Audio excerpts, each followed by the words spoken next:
दर्शकों नमस्कार। इस समय में एएचएन न्यूज़ की टीम महाराष्ट्र हॉकर फेडरेशन के प्रेसिडेंट जम्मू आनंद इनके कक्ष में है, जिन्होंने आनंद फानंद में हाल ही में एक पत्र परिषद ली है। ये पत्र परिषद लेने का पीछे का क्या उद्देश्य है ये जानना चाहेंगे, लेकिन एक बात उसके पहले मैं आपको बता दूं कि सीताबर्डी जो मेन रोड है वहाँ की जो फुटपाथ दुकानदारों को एक षड्यंत्र के तहत उजाड़ा जा रहा है, ऐसा आरोप भी उन्होंने पत्र परिषद के दरमियान लगाया है। आइए हम सीधा रुक करना चाहेंगे जम्मू आनंद इनसे और उनसे भी बात करेंगे। जम्मू जी, जैसे कि आपने कहा कि सीताबर्डी जो मेन रोड है वहां पे जो फुटपाथ दुकानदारों को एक षड्यंत्र के तहत उजाड़ा जा रहा है, इसमें कितना तथ्य है? देखिए, पिछले कुछ दिनों से नागपुर शहर के अंदर निगम प्रशासन के मुखिया और शहर पुलिस के मुखिया दोनों सड़क पे उतरे हैं और बड़े पैमाने पर हॉकर्स को उजाड़ने का काम कर रहे हैं। इधर देख सकते हैं। और हम सब जानते हैं कि नागपुर में सीताबर्डी ये एक मुख्य ऐसा इलाका है जहां बड़े पैमाने पे फुटपाथ दुकानदार जो है अपना व्यवसाय पिछले 100 सालों से करते आ रहे हैं और पिछले कई सालों से उनके ऊपर हमले होते गए हैं। लेकिन इस वक्त तो ऐसा लग रहा है कि दोनों ने, यानी खास करके दोनों आयुक्तों ने कसम खा ली है कि हम हटा के ही मानेंगे। ये कौन से दो आयुक्त है? एक तो निगम आयुक्त प्रशासक अभिजीत चौधरी और दूसरे पुलिस आयुक्त श्रीमान रविंद्र सिंगल, ये दोनों है। और कल कई फुटपाथ दुकानदार संगठनों के नेता और कार्यकर्ता बर्डी में गए बातों को समझने के लिए, क्योंकि आखिर बर्डी पे इतना मतलब केंद्रित क्यों है, क्या बात है भाई, बर्डी के हॉकरों ने आपका क्या बिगाड़ा है। तो वहाँ जब हमने उस सड़क का मुआयना किया तो फिर कई प्रकार के षड्यंत्र हमको दिखाई दिए हैं, जिसमें मुख्य षड्यंत्र ये है कि हम सब जानते हैं कि शायद 2 या 3 साल पहले तक बर्डी का मेन रोड ये वाहन विरहित रोड था या वाहन विरहित जोन था। ये और कोई नहीं, कारपोरेशन ने ही किया था, निर्णय लिया था। कहीं आप तुलसीदास मार्ग से लेकर जो बर्डी की वैरायटी टॉकी उस सड़क की तो बात नहीं कर रहे? उसी सड़क की मैं बात कर रहा हूँ। वो मुश्किल से 2 व्हीलर्स के लिए, 2 चक्की वाहनों के लिए वन वे था। हम जानना चाहते हैं कि अचानक महानगर पालिका ने उस सड़क को जो वाहन मुक्त था उसको वाहन युक्त क्यों बनाना चाहती है। नंबर 2, यही महानगर पालिका है आज से 2.5 साल या 3 साल पहले उस सड़क में कितना लोक विमुख सड़क है, उसके लिए वहाँ रांगोली डालती थी, वहाँ बच्चों को बिठा के चेस खेलते थे, वहाँ बच्चे जो है गिल्ली डंडा खेल रहे हैं, सांप सीढ़ी के खेल खेल रही है।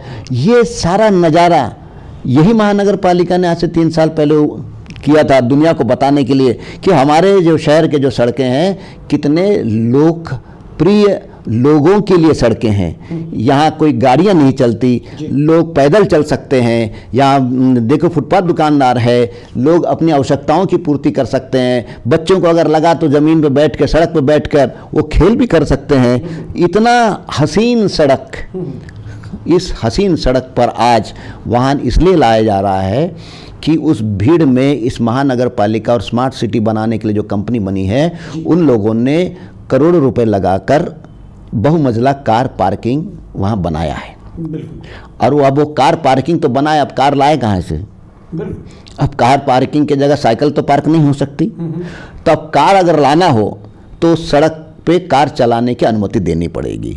और कार जब चलेंगे तो पार्किंग का भी सवाल आएगा, और जब पार्किंग का सवाल आएगा तो वो बहुमंजिला इमारत में कार जाएंगे, क्योंकि कल जाके उस ठेकेदार तो ठेके पे देने वाले हैं ना बहुमंजिली इमारत, तो वो ठेकेदार क्यों करेगा अगर वहाँ कार ही नहीं है तो ये एक षड्यंत्र ये है कि वो कार पार्किंग जो बनाई गई है उसको सफल बनाना है।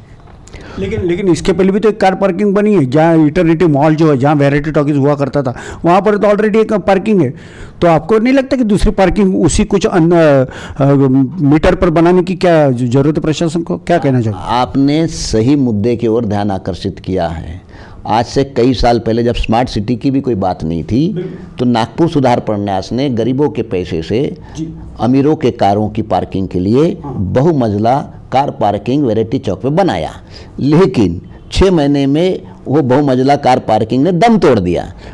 तो 6 महीने बाद, 1 साल बाद क्या हो गया? कार पार्किंग को रेस्टोरेंट में बदल दिया गया। तो कहीं ना कहीं ये जो पहली जो कार पार्किंग जो बनाई गई थी, जिसे अब तब्दील किया गया, मतलब चल नहीं रही पार्किंग, इसके लिए उन्होंने रेस्टोरेंट तैयार किया है। क्या आपको नहीं लगता कि ये दूसरी जो पार्किंग बनाई जा रही, वहाँ कोई 3 स्टार 5 स्टार होटल भी इस पार्किंग के नाम पे हो? इसकी जरी बनावट अलग है, नई कार पार्किंग की बनावट अलग है, क्योंकि पिछले 15 साल में बहुत टेक्नोलॉजी बदल गई है। अब उसमें तो रेस्टोरेंट नहीं आ सकता, ऐसा मेरा मानना है।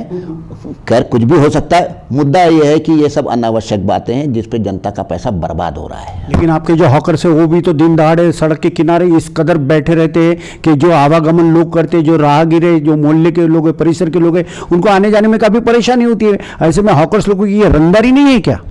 सवाल इस बात का है कि हम हॉकर्स के ग्राहक को नागरिक नहीं मानना चाहते।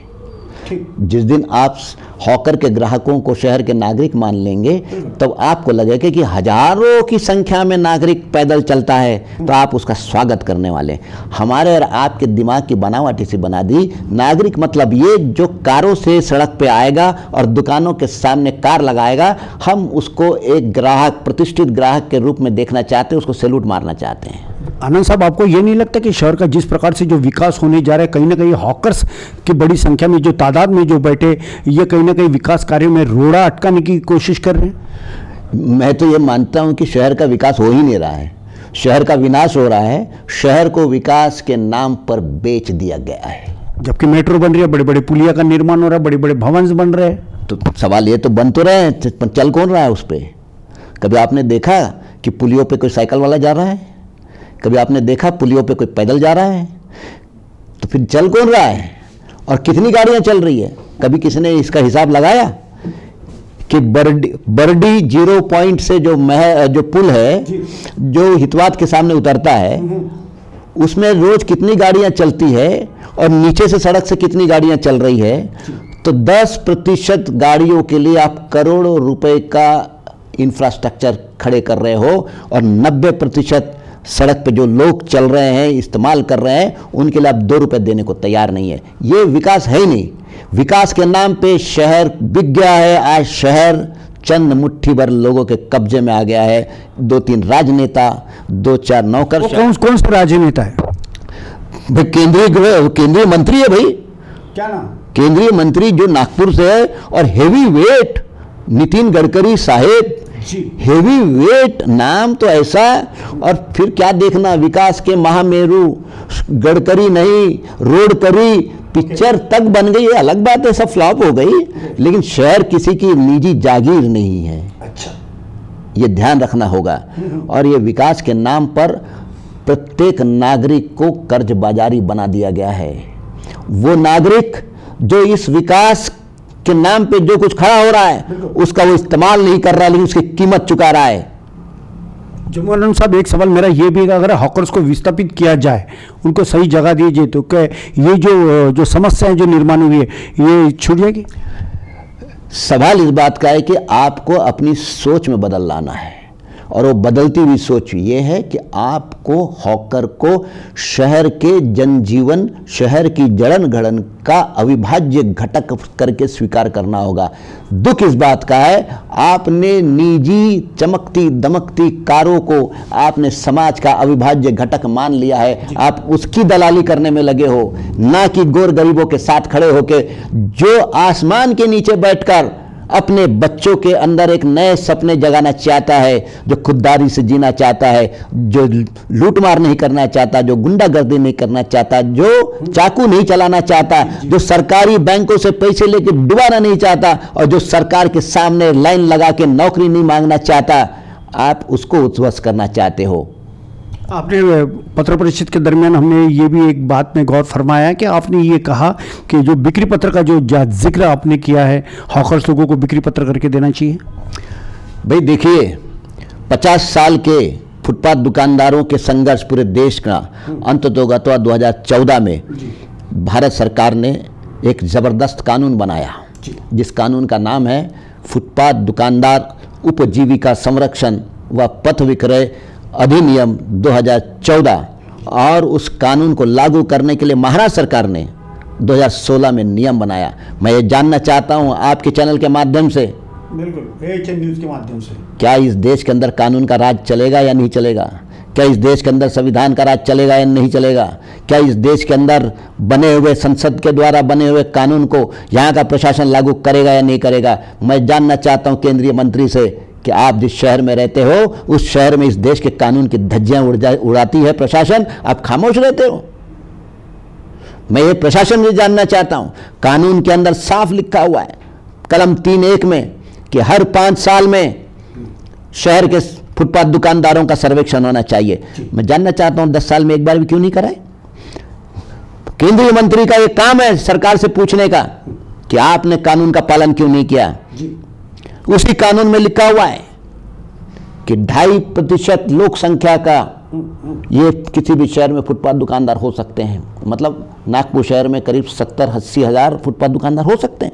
उसी कानून ने लिखा है कलम 3(3) में कि जब तक आपके शहर में सर्वेक्षण नहीं होगा तब तक उस शहर के एक भी हॉकर को हाथ नहीं लगाया जा सकता। आप इस विषय को लेकर कोर्ट में भी गए, पिटीशन भी दायर किया, आखिर क्या हुआ? 2016 से एक बड़ी पिटीशन इस उच्च न्यायालय में चल रही है नागपुर के, और 19 में इसी महानगर पालिका ने कोर्ट की दिशा भूल करने वाला एक हलफनामा दायर कर दिया और उसके ऊपर एक निर्णय हो गया। उसी वक्त हम भी कोर्ट में गए। कोर्ट ने उस समय मौखिक रूप से कहा कि अब तो पूरा हो गया है, अब आप आखिरी में आए हैं, अगर आपको हमको सुनना हो तो एक काम करिए, आप 50 लाख रुपए भर दीजिए। क्या आपने भरा? तो हमने बोले आदेश दे दीजिए। तो उन्होंने आदेश तो दिया नहीं, तोंडी बोला था, लेकिन उन्होंने कहा कि ठीक है, हम आपके इस याचिका को, ये मूल जो याचिका है उसके साथ हम जोड़ देते हैं। और वो मूल याचिका जिंदी है, चालू है। पिछले साल हर हफ्ते उसकी सुनवाई थी। और एक बार जज साहब ने मुझे पूछा कि आप क्यों खड़े हो? मैंने कहा माय लॉर्ड, मेरी भी याचिका है और इस याचिका में मैं खुद पहरेदारी करना चाहता हूं, आप मुझे इजाजत दीजिए। तो उन्होंने कहा कि आप एक काम करिए, रजिस्ट्रार के पास पेश हो जाइए। हम पेश हो गए हाई कोर्ट के, और रजिस्ट्रार ने जो आधा घंटा हमको ऊपर नीचे आजू बाजू नापे, उन्होंने कहा ठीक है। तो उसके बाद एक दिन इसी कोर्ट के जज साहब ने पूछा, आप 2 मिनट में आपकी बात बताओ, क्यों आपको हमने सुनना चाहिए? तो मैंने कहा ठीक है। अब वो 2 मिनट के बाद मैंने 10 मिनट तक बता दी। तो उस पर जज साहब ने कहा, अगर बात यह है आप जो कह रहे हो तो मैं आपको विस्तार से सुनना चाहता हूं, लेकिन अब पिछले 6-8 महीने से उस केस की सुनवाई बंद है। मैं चाहता हूं, कोशिश करूंगा आने वाले कुछ दिनों में फिर से उसकी सुनवाई शुरू हो जाए। और तारीख पे तारीख जारी है, तारीख पे तारीख भी जारी है। और मैं खुद चाहता हूं पहली बार जिंदगी में इस हाई कोर्ट में अपनी याचिका की तरफदारी जिरा मैं खुद करूंगा। बिल्कुल। जाते जाते मेरा आखिरी का सवाल आपसे ये भी है कि आखिरकार इस समस्या का हल कैसे निकलेगा और क्या आपकी प्रमुख मांग है सरकार से इस समय में? क्योंकि तमाम प्रशासकीय अधिकारी हो चाहे मंत्री हो, इस समय में AHN न्यूज़ के साथ ये प्रोग्राम देख रहे, क्या संदेश या क्या कहना चाहते हो आप? देखिए, कानून का पालन करिए, सारी समस्याओं का हल निकल जाएगा। तो आप थे महाराष्ट्र हॉकर्स फेडरेशन के प्रेसिडेंट जम्मू आनंद, जिन्होंने बखूबर बेबक के साथ बात करते हुए कहा कि आप कानून का पालन कीजिए, सब समस्या का हल निकलेगा। आखिरकार हॉकर्स शहर में आज यही कहते हुए नजर आ रहे हैं कि हम क्या चाहे आज़ादी है, हक हमारी आज़ादी, जो तुम न देगे आज़ादी हम छीन लेंगे आज़ादी। हम हॉकर्स है और हमारी ये मांगे भी जायज़ है। लड़ेंगे तो टिकेंगे और टिकेंगे तो जीतेंगे। यह मंत्र के साथ आज हॉकर्स और उनके तमाम संगठन प्रशासन के अगेंस्ट खड़े हैं।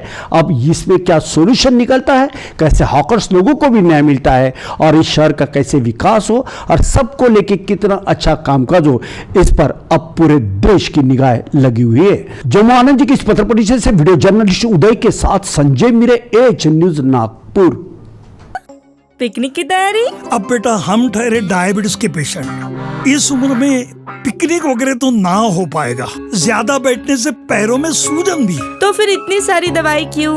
90% ऑफ डायबिटिक पेशेंट की शुगर सिर्फ अप्रोप्रिएट डाइट थेरेपी से कंट्रोल की जा सकती है। अच्छा, अब क्या करें? पूरे इंडिया में अप्रोप्रिएट डाइट थेरेपी के 50+ सेंटर्स है। तो आज ही अपनी अपॉइंटमेंट बुक कराएं और डायबिटीज के सोल्यूशन पाएं। आज ही अपने कंफर्मेटरी टेस्ट कराएं सिर्फ एप्रोप्रिएट डाइट थेरेपी से।